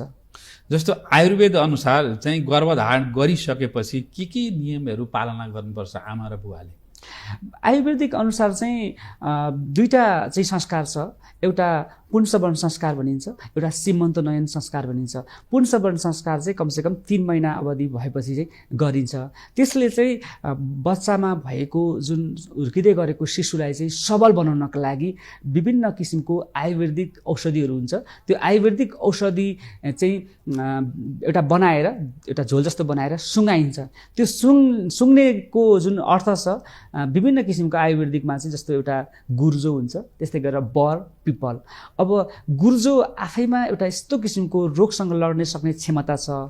त्यसको आशय के छ भन्दाखेरि मेरो एउटा शिशु चाहिँ संसारमा जन्मिसकेपछि जस्तोसुकै परिस्थितिसँग पनि लड्न सकोस्, क्षमतावान होस्, निरोगी होस्, हैन? जुन गुर्जोको किसिमको जुन गुण छ प्रतिरोधात्मक क्षमता, त्यस्तै गरेर समाजसँग पनि विपरीत परिस्थितिमा पनि एडजस्ट हुन सकोस् भन्ने छ भने त्यस्तै गरेर बर पिपलको त्यसको आयुर्वेदिक औषधिको गुण त छँदैछ। त्यो सँगसँगै जसरी बर पिपलले चाहिँ सारा जगतलाई, सारा धेरै मानिसहरूलाई चाहिँ छाया दिन्छ, शीतलता दिन्छ, त्यस्तै गरेर यो व्यक्ति चाहिँ धरतीमा जन्मेपछि धेरै व्यक्तिहरूलाई चाहिँ एउटा ज्ञान दियोस्, समाजमा लोक कल्याणकारी भावना होस् भनेर चाहिँ आयुर्वेदिकले एउटा स्वस्थ व्यक्तित्व बनाउनको लागि पुंसवर्ण संस्कारको लागि अभ्यास गर्न अङ्गीकार गरेको छ भने सीमन्तनयन संस्कार चाहिँ कमसेकम 7 महिनापछि गरिन्छ। यसमा चाहिँ अझ त्योभित्र हुर्किरहेको शिशु चाहिँ अझ धेरै बुझ्न सक्ने भइसकेको हुन्छ। त्यसलाई खुसी दिनको लागि, शान्त दिनको लागि आफ्नो आफन्तहरूलाई चाहिँ भेला गराएर, विशेष गरेर नजिकको आफन्तहरूलाई चाहिँ त्यो बेलामा भेटघाट गराउनु भनिन्छ। अपरिचित मान्छेहरूलाई चाहिँ कमसेकम त्यो गर्भ अवस्थामा चाहिँ नभेटाउनु भनिन्छ।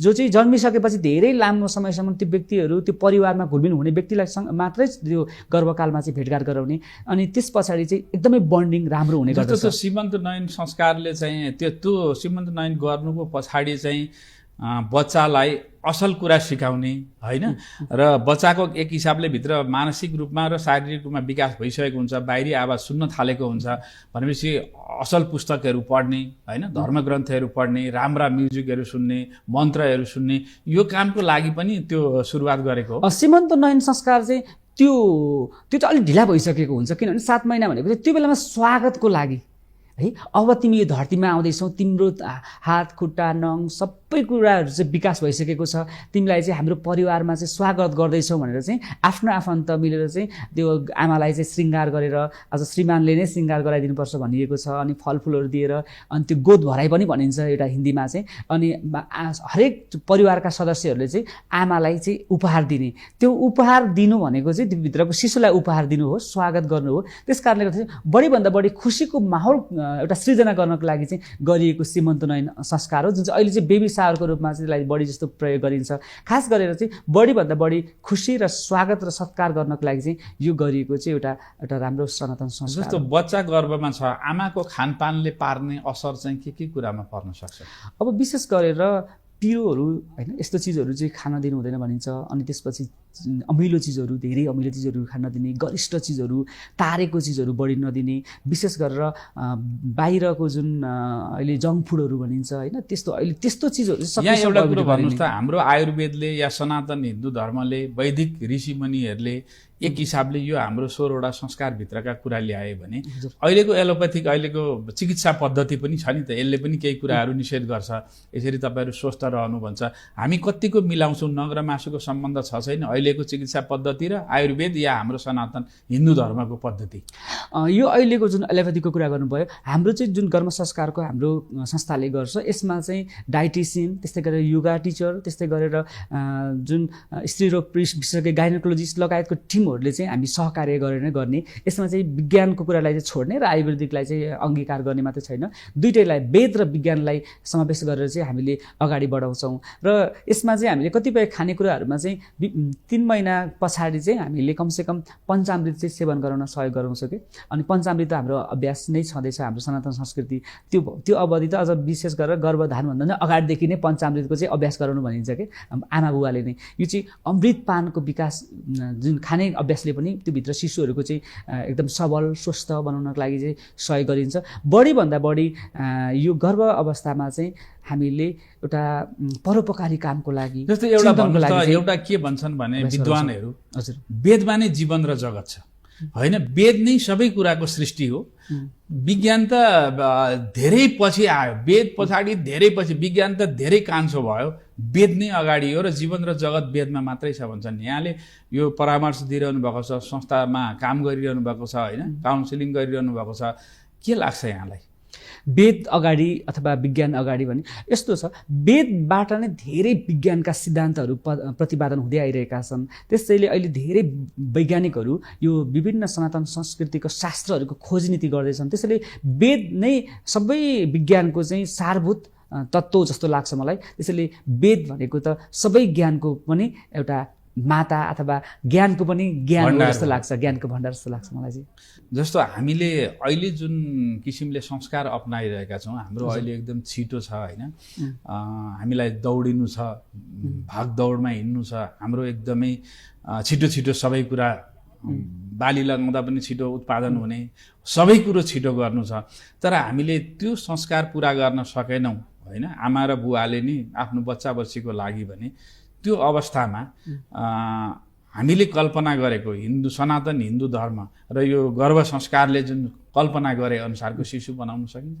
अब जन्मिसक्यो, अब शिशु सबैको भइसक्यो, अब के गर्ने त भन्दाखेरि अब यदि जन्मिसकेको छ, भर्खरै यो कुरा चाहिँ यहाँहरूले सुन्नुभएको छ भने जन्मेको शिशुको जुन चाहिँ अवचेतन मन त विकास भइरहेको हुन्छ। 5 वर्षसम्म त उसको आफ्नो विचार, आफ्नो ज्ञान, अनुभवले त ऊ चल्दैन। उसको त गर्भमा भएको जुन संस्कारले नै ऊ अगाडि बढ्ने हो। त्यस कारणले गर्दाखेरि शिशु जन्मिसकेको छ, अब कसरी संस्कार दिने भने त्यो शिशु अवस्थामा पनि आमाले तेल लगाउँदाखेरि होस्, खाना खुवाउँदाखेरि होस्, अथवा उसलाई लुगा लाउँदाखेरि होस्, एउटा उत्कृष्ट किसिमको एउटा शक्तिशाली विचारहरू चाहिँ दिँदै उसलाई चाहिँ राम्रोसँग चाहिँ व्यवहार गर्दै ऊ चाहिँ एउटा दिव्य शिशु हो, दिव्य आत्मा चाहिँ मेरो घरमा आएको छ, यो चाहिँ देवताकै आत्मा हो भनेर चाहिँ त्यो प्रकारको चाहिँ एउटा व्यवहार गर्ने भयो भने त्यो विचारको कारणले गर्दाखेरि चाहिँ ऊभित्र एउटा गहन सघन चाहिँ प्रभाव पर्ने गर्दछ। तर के अहिलेको समाजमा यो कोलाहल अनि यो खालको ज्ञान नभएर नि धेरै अहिलेका बच्चा बच्चीहरूमा तनाव लिने होइन, यो एक खालको झगडालु हुने, यो सब कुराहरू चाहिँ के अहिलेको हामीले यो संस्कारको पालना नगरेर हो? यो त एकदमै तपाईँले सही भन्नुभयो। यसमा संस्कारको पालना भएकै छैन, एउटा चिन्तनै छैन। मानिसहरूमा चाहिँ संस्कार पनि आवश्यक पर्छ भन्ने मान्छेमा ज्ञानै छैन। जस्तो मान्छेलाई आफूभन्दा पनि एउटा राम्रो सक्षम व्यक्ति चाहिएको छ छोराछोरीको रूपमा। एउटा व्यक्ति पनि भनौँ न पढे लेखेको छैन भने बरु खाडी मुलुकमा गएर भए पनि आमा बुबा नै बरु खाडी मुलुकमा गएर मेरो छोरा चाहिँ राम्रो स्कुलमा पढोस् भनेर चाहिँ बच्चा जन्मेपछि हुर्केपछि त्यस्तो किसिमको त्याग गर्ने आमा बुबा पनि देखिन्छ। तर त्यसको सुरुवात चाहिँ गर्भकालीनदेखि नै हुनुपर्छ भन्ने चाहिँ छैन, त्यसको चाहिँ प्रभाव परिरहेको छ। मानिलियो यस्तो भनौँ न, एउटा व्यक्ति, दुईजना व्यक्ति छन् होइन, हामीले नै कुरा गरौँ न, दुईजना व्यक्तिलाई चाहिँ रङ दिएको छ, क्यानभास दिएको छ, पेन्टिङको लागि सबै सामग्री दिएको छ, अनि दुईजना मध्येमा चाहिँ ल यो पेन्टिङ बनाऊ भनेर चाहिँ हामीले चाहिँ दुईजनालाई चाहिँ दियौँ। एउटा राम्रो किसिमको कलाकारले चाहिँ राम्रो चित्र बनाउँछ, अर्को नजान्ने चाहिँ राम्रो बनाउँदैन। अब त्यसमा कला, त्यसको रङको त दोष छैन, क्यानभासको पनि दोष छैन, त्यो बनाउने क्षमता भएको जुन कलाकारिताको चाहिँ क्षमतामा भर पर्छ नि।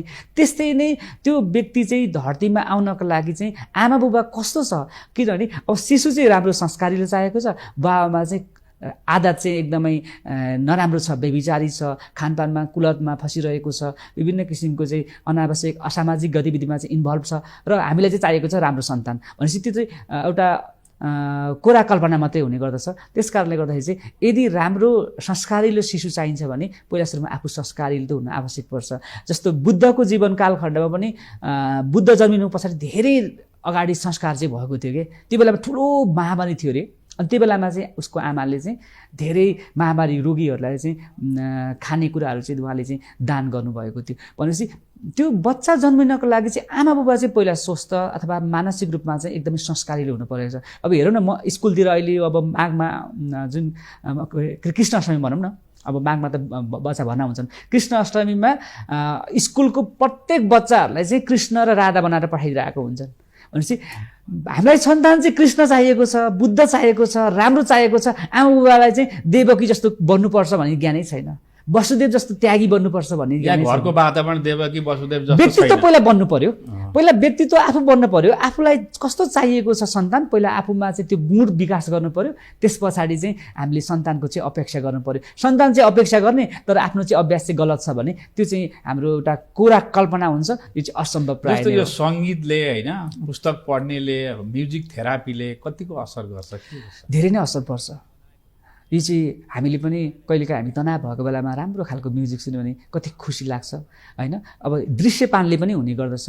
हामी चाहिँ एउटा तनाव भएको अवस्थामा चाहिँ हामी कहीँ पर घुम्न गयौँ भने हाम्रो त्यो भाइब्रेसनले पनि सहयोग गर्छ।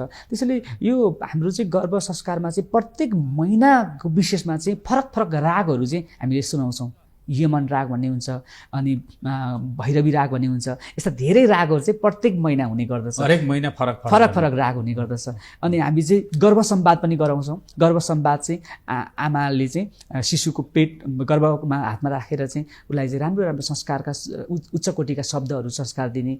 अनि अर्को कुरा चाहिँ गर्भ संस्कार चाहिँ खालि आमालाई मात्रै गर्ने हो कि जस्तो पनि लाग्छ, त्यसमा चाहिँ पिताको ठुलो भूमिका हुने गर्दछ। के भनिन्छ भने शिशु चाहिँ आमाको कोखमा हुर्किन्छ, बुबाको चाहिँ मस्तिष्कमा हुर्किन्छ। अब बच्चा चाहिँ त बाउको बुवाको चाहिँ भूमिका के हो त? बुवाको झन् बढी भूमिका हुने गर्दछ। एउटा भनौँ न एउटा संयुक्त परिवारमा जन्मेको बच्चा जन्मिँदैछ भने त्यहाँ नन्द हुन्छ, आमाजु हुन्छ, सासू हुन्छ, ससुरा हुन्छ, अरू धेरै हुन्छ नि त्यो महिलाको लागि त। तर त्यसको चाहिँ प्रभाव कति जिम्मेवारी त एउटा बुहारी भएपछि धेरै जिम्मेवारी पुरा गर्नुपर्ने हुन्छ। सासूको छुट्टै अपेक्षा हुन्छ होइन, नन्दबाट छुट्टै अपेक्षा हुन्छ, ससुरबाट छुट्टै अपेक्षा हुन्छ। त्यसको एउटा सकारात्मक वातावरण अवलम्बन गर्नको लागि, सृजना गर्नको लागि चाहिँ घरको जुन उसको श्रीमान छ अथवा त्यो बच्चाको हुनेवाला पिता छ, त्यो पिताले चाहिँ सबैलाई चाहिँ व्यवस्थापन गर्ने, उचित वातावरण पैदा गर्नको लागि चाहिँ त्यो बुबा अथवा भनौँ न श्रीमानको ठुलो भूमिका हुन्छ। अर्को कुरा चाहिँ कस्तो हुन्छ भने शिशु चाहिँ अब जस्तो एउटा गर्भवती महिला चाहिँ यहाँ नेपालमा गर्भ भइरहेको छ, कुनै उसको पिता चाहिँ विदेशमा छ, विदेशमा बसेर सोचेको विचार पनि त्यो गर्भमा चाहिँ प्रभाव पर्छ, यो बताइएको छ। भनेपछि त सोचाइ एउटा पिता जहाँ भए पनि सोचाइले त प्रभाव पर्नेछ नि। त्यसैले श्रीमानको सोचाइलाई पनि शुद्धिकरण गर्न जरुरी पर्यो। आमाको खानपान र विचार त झनै बढी शुद्धिकरण गर्नु पर्यो।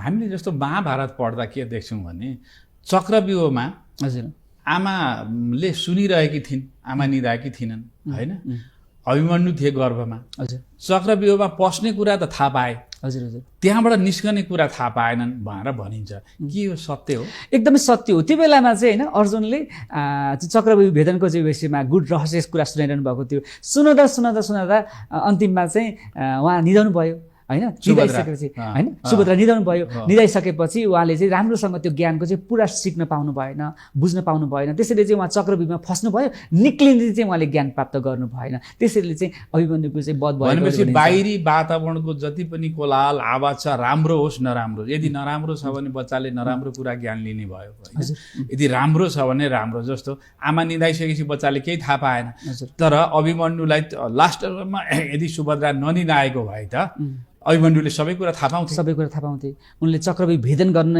थाहा पाएर फेरि फर्केर आउने पनि थाहा पाउन सक्नुहुन्थ्यो। चक्रव्यूह प्रवेश गर्न थाहा पाउनु भयो, त्यसपछि फेरि निक्लिने चाहिँ उहाँले सिक्नु भएन, भनेपछि ज्ञान अधुरो भयो। त्यसैले चाहिँ म के भन्न चाहन्छु भने अहिले जुन शिशु हामीले जन्माउनको लागि, आफ्नो इच्छा पुरा गर्नको लागि, वंशवृद्धिको लागि मात्र नभइकन यो नेपाल धरतीको लागि कस्तो किसिमको आवश्यकता भएको दिव्य व्यक्तित्व आवश्यक पर्छ, त्यो किसिमको चाहिँ सोच राखेर हामी एउटा देश कल्याणको अथवा लोक कल्याणको भावना राखेर चाहिँ त्यो अभ्यास चाहिँ हरेक मातापिताले चाहिँ गर्नुभयो भने वास्तवमा यो देशको नेतृत्व गर्न, यो देशको युग अनुकूल युगको आवश्यकता अनुसार चाहिँ महान व्यक्तित्व चाहिँ जन्माउन सक्नुहुन्छ। किनभने त आमा र बुवाको आचरण खराब छ होइन। आमा बुवा पनि जाँड रसी खाने, भनेको नमान्ने, गर्भ संस्कारको कुरा कुनै पालना नगर्ने, आमाले पनि त्यही ढङ्गको गर्ने हो भने के हुन्छ बच्चाको अवस्था? अहिले नेपालमा विश्वमा भइरहेको अवस्था त त्यही नै हुन्छ। किनभने अहिले जुन हनीमुन मनाउने, बिहे गरेपछि चाहिँ विभिन्न ठाउँमा जाने, बाली जाने, कहाँ कहाँ जाने, भ्रमण गर्ने छ, त्यो तुरुन्तै। अनि त्यही समयमा चाहिँ रक्सी खाएर गर्भधारण गर्ने, विभिन्न किसिमको माछा मासु खाएर विभिन्न तामसिक भोजन गरेर गर्भधारण गर्ने। तर उहाँहरूलाई चाहिँ योजना पनि छैन, अब हाम्रो चाहिँ प्रेग्नेन्सी अथवा बच्चा ल्याउने बेला भयो, अब हामी बच्चा जन्माउँछौँ भन्ने सोचाइ पनि छैन, सङ्कल्प पनि छैन। अनि त्यसपछि फर्केर आयो, एक दुई महिनापछि ओहो मेरो त बच्चा बसेछ भनेपछि त्यो सरप्राइज जस्तो आश्चर्यजनक घटना जस्तो भयो क्या। त्यो चाहिँ एउटा एक्सिडेन्टली आएको बच्चाहरू छ क्या धेरै जस्तो, अहिले अचानक आएको बच्चाहरू, उनीहरूको चाहिँ केही छैन भनेपछि त्यो हाम्रो गर्भ संस्कारले चाहिँ के भन्छ भने प्रार्थना नगरिकन यदि बच्चा चाहिँ जन्माएको छ भने यो धरती, यो अन्तरिक्षमा चाहिँ धेरैवटा आत्माहरू चाहिँ भड्किरहेका छन्, जुन चाहिँ राक्षसी प्रवृत्तिको हुन्छ अथवा देव प्रवृत्तिको हुन्छ। यदि त्यो प्रवृत्ति चाहिँ आमा बुवामा चाहिँ खानपानको त्यस्तै खालको चाहिँ आचरण भइरहेको छ भने त्यस्तै कुसंस्कार भएको एउटा राक्षसी प्रवृत्ति भएको चाहिँ आत्मा चाहिँ आकर्षित भएर त्यो गर्भमा चाहिँ प्रतिस्थापन हुन्छ। त्यसैले चाहिँ सङ्कल्प अथवा प्रार्थना गर्यो भने चाहिँ बल्ल दिव्य चाहिँ पुरुष आउने गर्दछ। हाम्रो सनातन संस्कृतिले के भनेको छ भने गर्भधारण गर्ने जुन टाइम छ त्यो टाइम पनि दिएको छ र त्यो बेलामा चाहिँ गर्ने मन्त्र पनि दिएको छ। त्यो मन्त्र प्रार्थना गरेर चाहिँ गर्भधारणको प्रोसेसमा गयो भने दिव्य सुशी चाहिँ आकर्षित हुन्छ, दिव्य आत्मा चाहिँ आकर्षित हुन्छ भनेर चाहिँ बताइएको छ। जस्तो बाहिरी वातावरणमा आत्मा भड्किएको भनियो नि, यो एक हिसाबले भन्यो भने हामीले मान्दै आएको रूढिवादी परम्पराको रूपमा मानिन्छ, विज्ञानले यसलाई पुष्टि गर्न सक्छ? अब विज्ञानले त आत्मा छ भनेर चाहिँ ठ्याक्कै जे पनि त एउटा प्रुफ खोजिरहेको हुन्छ, यो त आध्यात्मिक कुरा भयो होइन। आत्मा त कहिले पनि मर्दैन, यो त अब हामीले स्वीकार्ने कुरा भयो। तर विज्ञानले चाहिँ कुनै पनि चिजहरूको चाहिँ अन्त्य हुँदैन, त्यसको चाहिँ पुनर्निर्माण हुन्छ भनेर चाहिँ बताइएको छ नि त। जस्तो कुनै चिज चाहिँ नष्ट भयो त्यसबाट अर्को कुरा पनि निर्माण हुन सक्छ, पुनर्निर्माण हुन सक्छ, पुनः प्रयोग हुन सक्छ। एउटा राक्षसी प्रवृत्तिको नराम्रो समाजमा कोलाहल गर्ने, झगडै गरिरहने होइन, कसैको अस्तित्व स्वीकार नगर्ने, अहिलेका दलका नेताहरू जस्तो क्या एकले अर्काको अस्तित्व स्वीकार गर्दैन, त्यस्तै अस्तित्व स्वीकार नगर्ने यदि आत्मा त्यहाँभित्र गयो भने त्यसलाई राम्रो आत्मा बनाउन सकिन्छ संस्कारबाट? अब जस्तो मानिलिउँ कुनै व्यक्ति चाहिँ आमा बुबा चाहिँ जुन चाहिँ नसा सेवन गरेर चाहिँ गर्भाधान भयो, गर्भमा बस्यो, उहाँहरूलाई चाहिँ थाहा छ यो टाइममा चाहिँ मेरो गर्भधान भएको छ, तर उहाँहरूलाई चाहिँ गर्भ संस्कारको बारेमा चाहिँ यो चेतना ज्ञान हाम्रो यस्तै कार्यक्रमबाट थाहा पाउनु भयो भने त्यो समयमा 9 महिनाको कालमा चाहिँ उहाँहरू एकदमै अनुशासित भएर चाहिँ जुन गर्भ संस्कारको अभ्यास गर्नुभयो भने जति मात्रामा चाहिँ खराब हुन्थ्यो त्यसको चाहिँ कमसेकम 75% चाहिँ कम गर्न पक्कै पनि यसले चाहिँ सहयोग गर्ने गर्दछ गर्भ संस्कारले। बाहिरी वातावरणको राक्षसी प्रवृत्तिलाई पनि आमा र बुवाको तपस्याले या आमा र बुवाको साधनाले बच्चा चाहिँ सोचे जस्तो साधु सन्त बनाउन सकिन्छ। त्यसैले त भनिएको छ नि मातृदेवो भव आचार्य देवो भव पितृदेवो भव। त्यसमा पनि सबैभन्दा पहिला त मातृदेव र पितृदेव त्यसपछि आचार्य देव भनेको छ। देवता तुल्य भनेर त्यत्रो सम्मान शास्त्र दिएको छ भने त कमसेकम अनुशासित र तपस्या त बाबाआमाले गर्नु पर्यो नि त। सन्तान त जन्मनु बित्तिकै आमा बुवा बनिँदैन क्या। त्यो संस्कार दिएर उच्च कोटिको व्यक्तित्व चाहिँ जुन धरतीमा यो समाजलाई दिन सक्छ नि त्यसपछि चाहिँ बल्ल आमा बुबाको चाहिँ एउटा कोटिमा आउनु भयो क्या। बच्चा त अब जन्मनु बित्तिकै त आमा त देख्दाखेरि त ऊ आमा। तपाईँलाई के लाग्छ आजको समाजले, आजका युवा युवतीले या आजका बुवा आमा जो बच्चाका बुवा आमा बन्दैछन् उनीहरूले यो पालना गरेका छन्? पालना यो त नेपालमा त चिन्तनै छैन भनेपछि त पालनै गरेको छैन देखिन्छ नि। तर हाम्रो सनातन संस्कृतिले चाहिँ यसलाई चाहिँ महत्त्वको साथ संस्कारभित्र पारिदिएको छ। त्यो संस्कार चाहिँ कस्तो भने एउटा गौण रूपमा रहेको छ, त्यसको चाहिँ अभ्यास छैन। खालि गर्ने संस्कारको के छ भन्दाखेरि जन्मेपछि न्वारान गर्ने नामाकरण संस्कार छ, अनि बिहे गर्ने संस्कार छ। बिचमा चाहिँ अहिले भनौँ न यो व्रतबन्धको संस्कार पनि छोरा मान्छेको छ। अहिले त अब छोरी मान्छेको नि गुनेचोली भन्ने संस्कार एउटा फेसन जस्तो भइरहेको छ। अब भनौँ न आमाले चाहिँ पाइन्ट टी सर्ट लगाएर चाहिँ छोरीलाई चाहिँ गुनेचोलो दिइरहेको संस्कार छ। बुवाको काँधमा जनै हुँदैन, छोरालाई चाहिँ व्रतबन्धको लागि चाहिँ अघि सारेको छ भनेपछि त्यो अभ्यासको चिन्तन त्यो छैन। खालि मरेपछि गर्ने जुन अन्त्येष्टि संस्कार छ भनेपछि यो संस्कारको चाहिँ कता कता हराएर त्यो मिसिङ हुँदाखेरि समाज चाहिँ अपभ्रमित भएर यो किसिमको चाहिँ विपरीत परिस्थिति पनि भएको जस्तो जुन ढङ्गले आज हामी अन्त्येष्टि बुवा आमा खस्दाखेरि या परलोक हुँदाखेरि जुन अन्त्येष्टि संस्कार गर्छौँ 13 दिनसम्म, त्यो ढङ्गको 9 महिनासम्म संस्कार नेपाली समाजले गरेको देख्नु भएको छ अहिले गर्भ संस्कारलाई?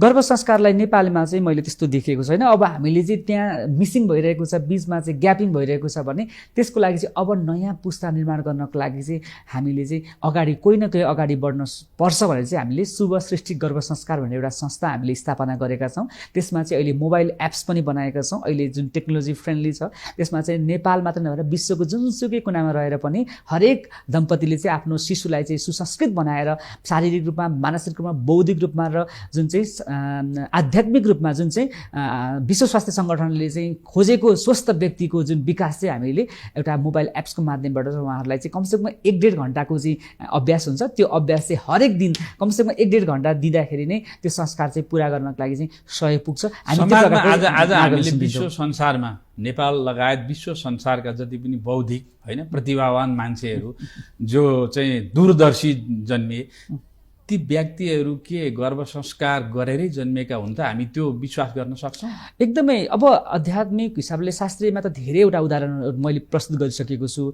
इजरायलमा यहाँले यसो याद गर्नुभयो भने त्यहाँको जुन धर्मशास्त्रको जुन त्यहाँको धार्मिक संस्कृतिको अभ्यास रहेछ त्यो अभ्यासमा चाहिँ गर्भकालीन समयमा चाहिँ जुन किसिमको चाहिँ एउटा मेकानिजम त्यहाँको धार्मिक परम्परा अनुसार छ त्यो परम्परामा चाहिँ विभिन्न किसिमको अभ्यास गरेको कारणले गर्दाखेरि इजरायल देशमा सबैभन्दा बढी टेक्नोलोजीको विकास, वैज्ञानिक, दार्शनिक त्यस्ता व्यक्तित्वहरू चाहिँ सदियौँदेखि नै जन्म भएको देखिन्छ।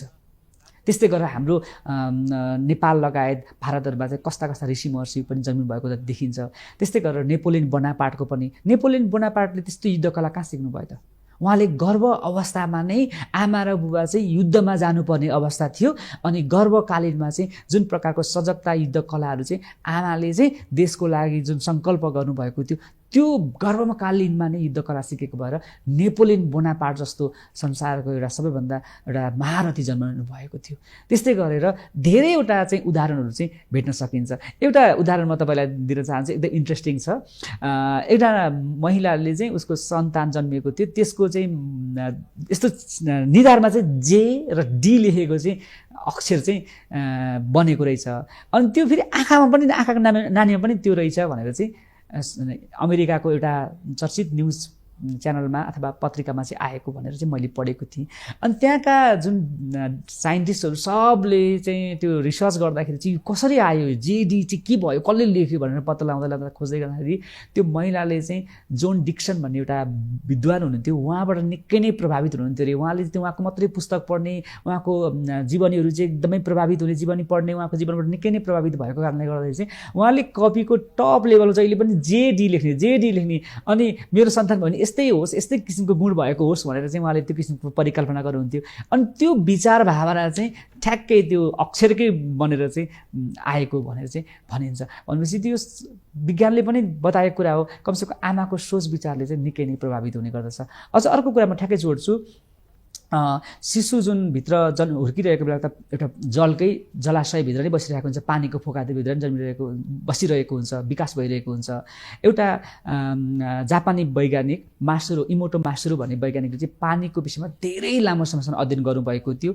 मानिसको विचार चाहिँ कहिले पनि नष्ट हुँदैन, त्यो चाहिँ पानीको माध्यमबाट पानीले सुन्छ र त्यसलाई चाहिँ स्मरण गर्छ, त्यसको प्रभाव र भाइब्रेसनले चाहिँ लामो समयसम्म प्रभाव पर्छ, त्यो चाहिँ कहिले पनि नष्ट हुँदैन भनिएको छ।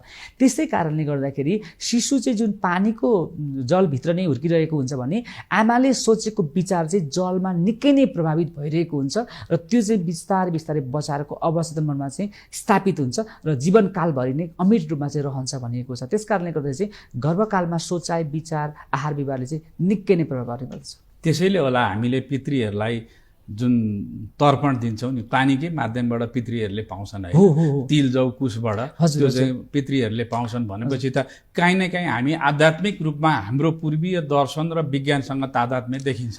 जलको त धेरै नै महत्त्व छ। जन्मदाखेरि हामीले पनि बच्चालाई पनि संस्कार गर्दाखेरि जलले नै छर्किन्छौँ होइन, त्यस्तै गरेर हरेक टाइममा जलको नै आवश्यक हुने गर्दछ।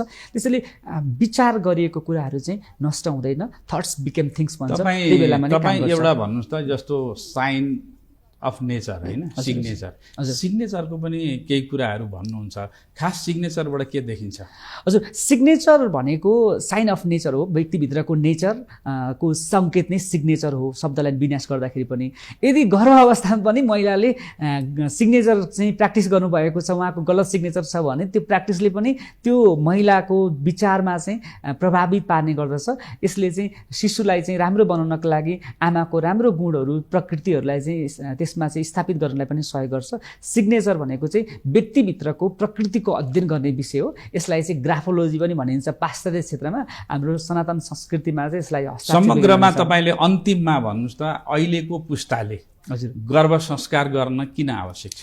अहिलेको पुस्ताले गर्भ संस्कार किन पनि आवश्यक छ भने हाम्रो देशमा चाहिँ विभिन्न भ्रष्टाचार, व्यभिचार, विभिन्न किसिमको चाहिँ असामाजिक तत्त्वहरूले चाहिँ व्याप्त भइरहेको छ। जुन राजनीतिक परिस्थिति हेर्दाखेरि पनि त्यो जति पनि जघन्य अपराधिक गतिविधि भइरहेको हुन्छ नि, त्यसलाई चाहिँ कानुनले चाहिँ के गर्छ भने घटना घटिसकेपछि त्यो चाहिँ घटना दर्ता भइसकेपछि अनि विभिन्न प्रक्रिया पुरा गरेपछि चाहिँ त्यो कानुनी दायरामा आउँछ र कतिपय त्यो कानुनलाई पनि विभिन्न शक्तिले प्रभावित हुने गर्दछ र सजाय पनि पाउन पनि सक्छ, नपाउन पनि सक्छ र यदि पायो भने पनि त्यो चाहिँ न्यूनीकरण चाहिँ हुन सक्छ।